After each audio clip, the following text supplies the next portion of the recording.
सुजानगढ़ स्थित श्री देव सागर सिंह जैन मंदिर के 112वें प्रतिष्ठा महोत्सव के तहत दूसरे दिन विभिन्न धार्मिक कार्यक्रमों का आयोजन किया गया।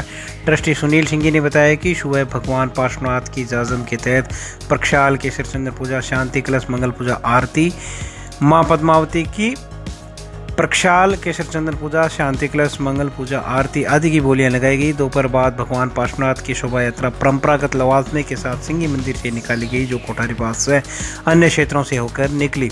अनेक घरों पर शोभा यात्रा के पहुंचने पर पूजा अर्चना की गई। गाजे बाजे व धार्मिक कीर्तन के बीच शोभा यात्रा निकाली गई। वहीं शाम को भगवान पार्श्वनाथ की दिव्य आरती हुई। आरती में अशोक सिंगी, प्रकाश सिंगी, यशवंत सिंगी, दीपचंद सिंगी, निवेदिता सिंगी, कमला सिंगी, अरविंद सिंगी, राजकुमारी दुगड़, निर्मला देवी दुगड़ सहित अनेक श्रद्धालु शामिल हुए। वहीं भगवान का दिव्य श्रृंगार रोज किया जा रहा है और मंदिर परिसर को भी सजावट से सजाया गया है। आज ये हमारा मंदिर का 112वां प्रतिष्ठा महोत्सव हो रहा है। कल भी हमारा प्रोग्राम थे और आज हमारे स्नाजन बोलियाँ हुई और मंदिर में सवारी हुई। शहर के मुख्य रास्तों से, मार्ग से होते हुए ही सभी घरों से दर्शन होते हुए सूर्यास्त से पहले हमारे मंदिर में वापस आई।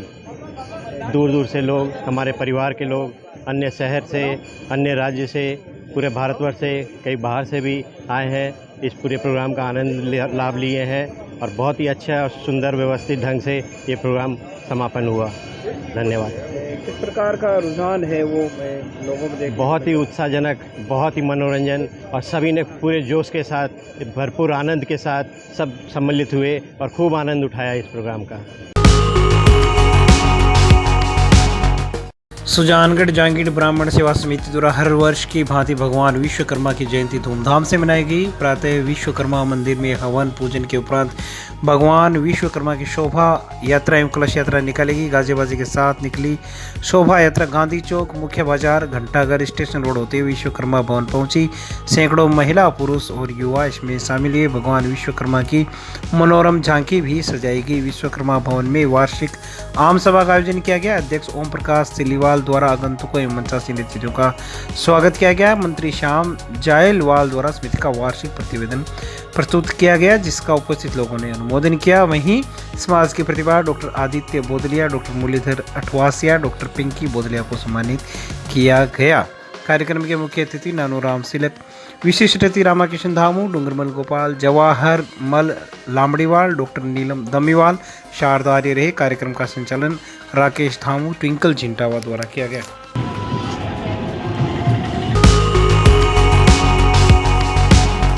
सुजानगढ़ में राष्ट्रीय जाट महासभा प्रदेश कार्यालय में श्री वीर तेजाजी महाराज और श्री विश्वकर्मा भगवान की जयंती मनाई गई। कार्यक्रम में राष्ट्रीय जाट महासभा के प्रदेश अध्यक्ष धर्मेंद्र किलक, शौर्य जाट शोध संस्थान के संस्थापक अध्यक्ष रामनिवास जाट, श्री राम भामा, बलराम किलेरी, भगवान घुड़ेला, महावीर पोसवाल, भवानी सिंह, गिरधारीलाल चाटमाली, हरिराम भामू, अशोक किलका, भवानी सिंह, सांवरमल तेतरवाल, रिचपाल तेतरवाल, मुकेश मेघवाल, बाबूलाल नायक, राम नारायण सारण, लाला राम सहित अनेक लोग मौजूद रहे। इस अवसर पर धर्मेंद्र किल ने कहा कि भगवान तेजाजी और विश्वकर्मा के संदेश और शिक्षाएं आज मानवता का मार्ग प्रशस्त कर रही हैं।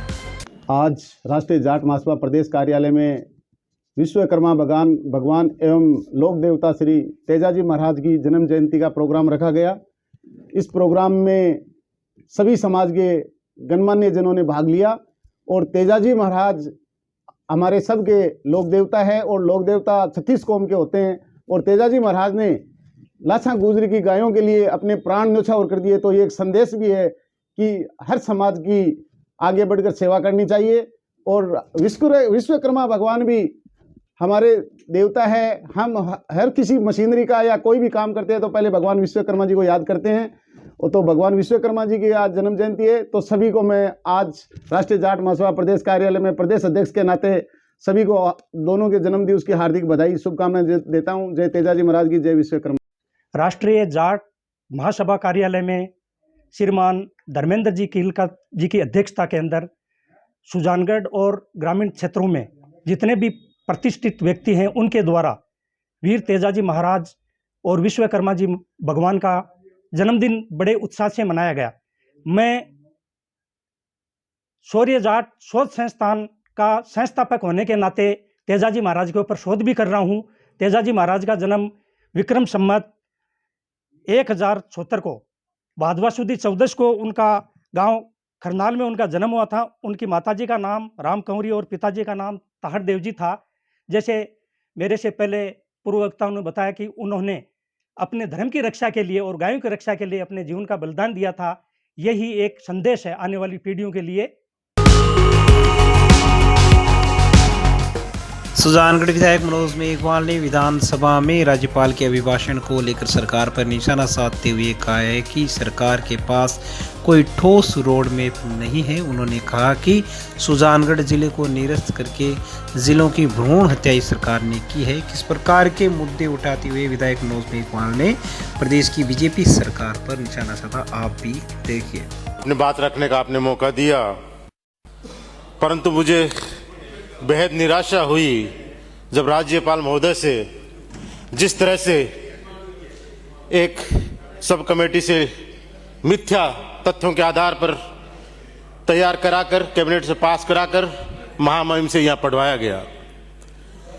न तो उस अभिभाषण में कोई सही बात थी, और सबसे बड़ी निराशा तब हुई कि आने वाले जो आपकी सरकार के 2.5-3 साल बच रहे हैं उसमें क्या विजन है, इस साल क्या विजन है, क्या राजस्थान में नया करने जा रहे हो, कहीं कुछ भी नहीं है, कोई दिशा नहीं।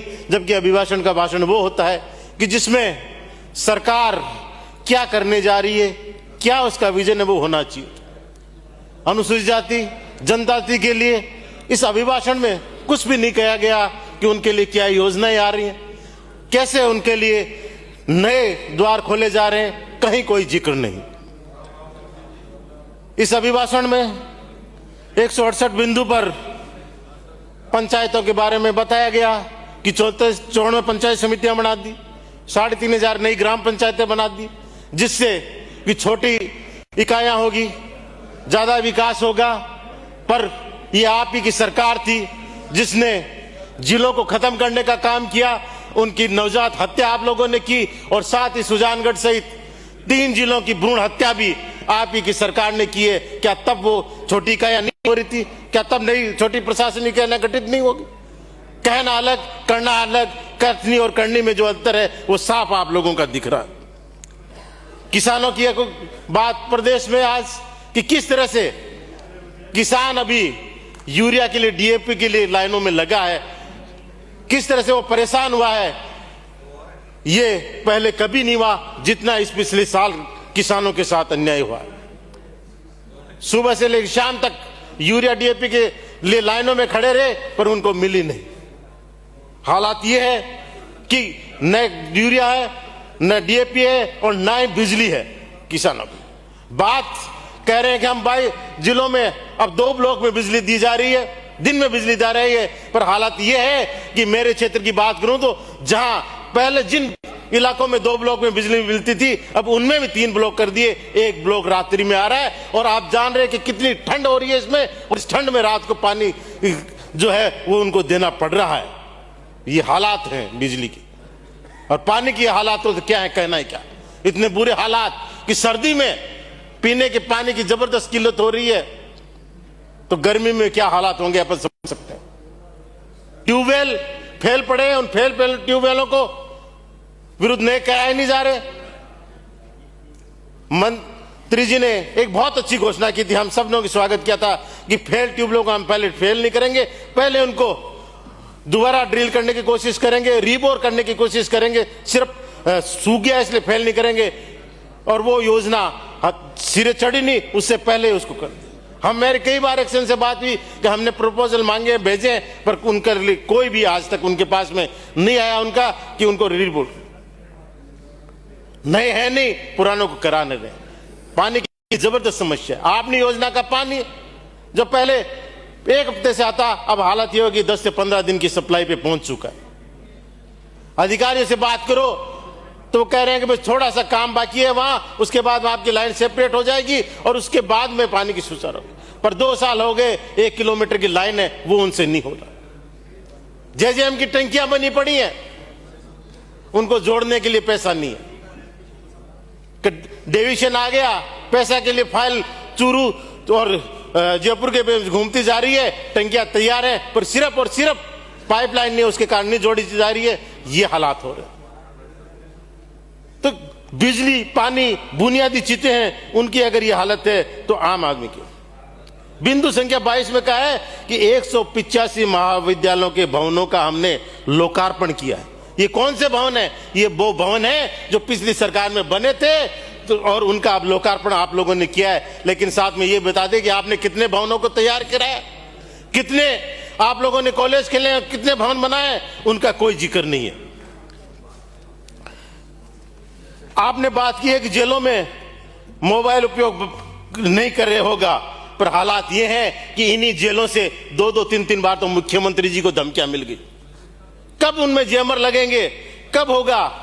आज प्रदेश में सबसे बुरा हाल है तो साइबर क्राइम का है। साइबर हो गया 6 मिनट हो गए, 5 मिनट हुए, 6 हो गए, एक 50 से शुरू किया है। धन्यवाद।